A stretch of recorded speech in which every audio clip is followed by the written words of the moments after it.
자, 평면의 방정식에 대해서 얘기해 보겠습니다.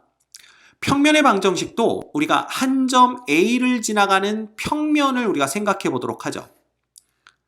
그런데 이 한 점 A를 지나가는 평면은 하나만 있는 게 아니에요. 수도 없이 많죠. 이건 직선도 마찬가지였습니다. 그래서 한 점 A를 지나가는 직선은 수도 없이 많기 때문에 그 수없이 많은 것 중에 하나를 우리가 정의하기 위해서 소위 말해서 방향 벡터라는 개념을 도입했었죠. 즉, 점 A를 지나가면서 직선이 이 방향 벡터 U와 평행한 것은 오로지 하나로 결정이 된다라는 걸 우리가 알고 있습니다.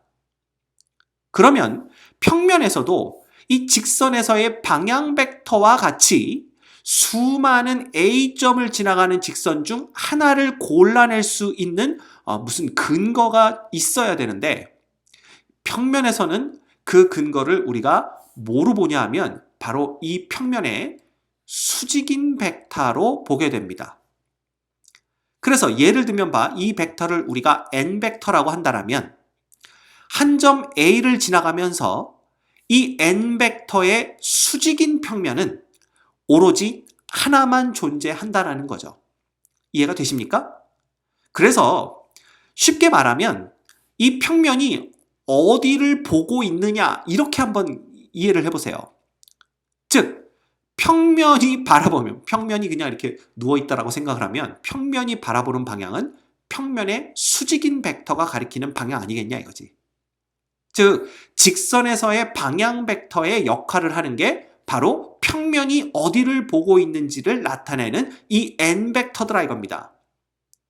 그래서 이 n벡터가 평면의 수직이기 때문에 우리는 이 n벡터를 평면의 법선 벡터다 이렇게 부릅니다.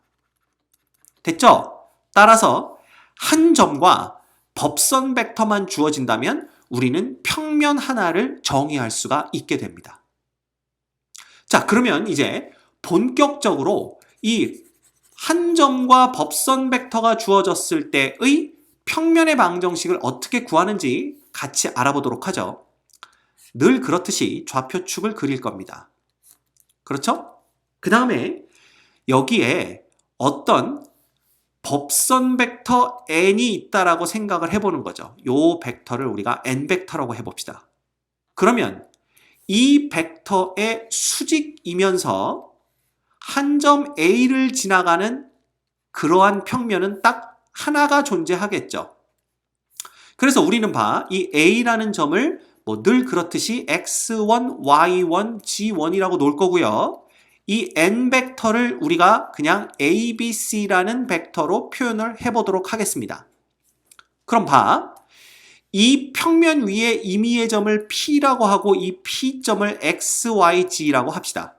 그러면 이 OA 벡터라는 놈이 있고요.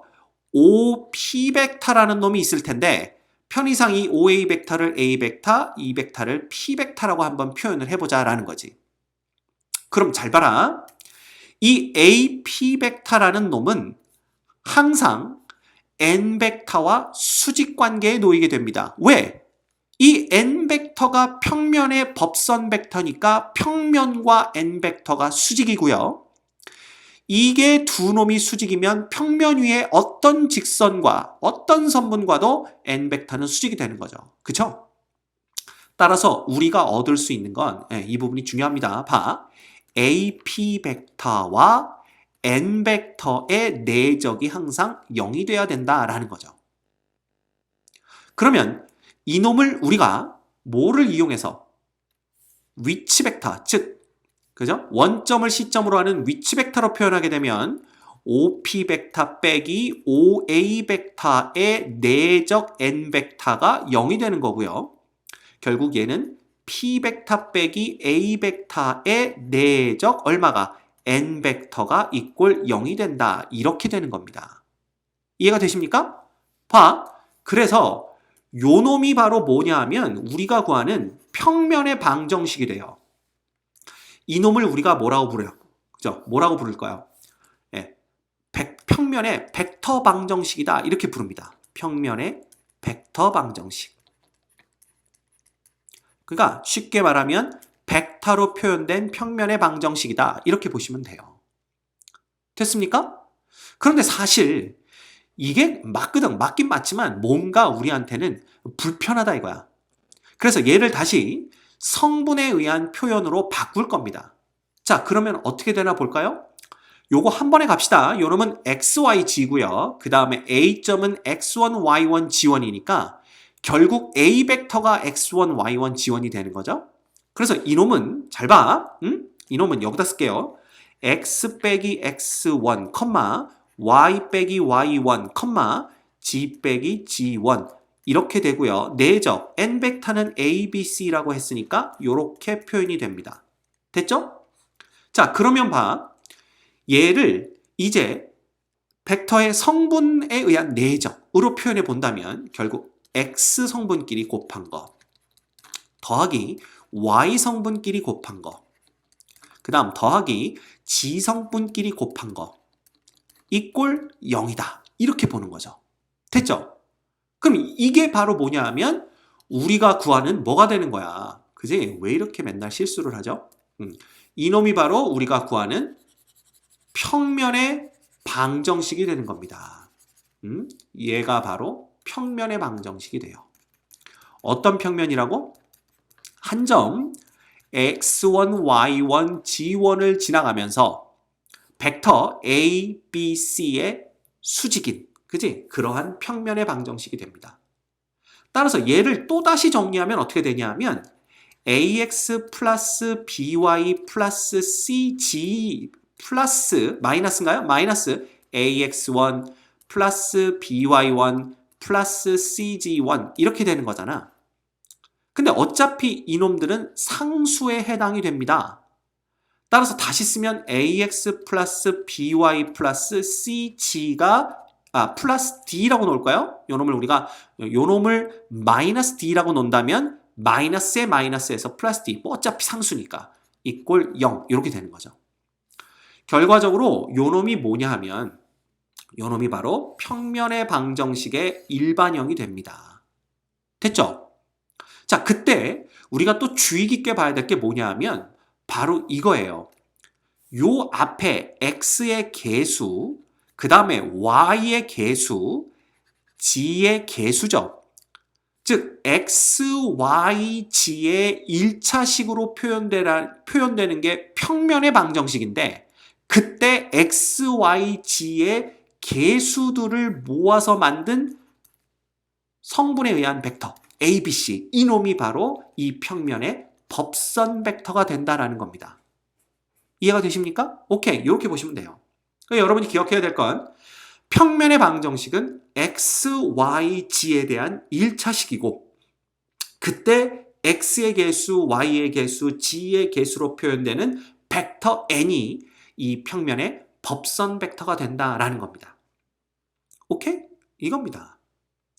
자, 그러면 봐. 만약에 여기서도 우리가 어떤 얘기를 할 수가 있냐 하면 일반형을 놓고 생각을 해볼까요? ax 플러스 by 플러스 cg 플러스 d는 이꼴 0이야. 맞아? 그때 만약 c나 b나 a 중에 하나가 0이 되면 어떻게 될 거냐 이거지.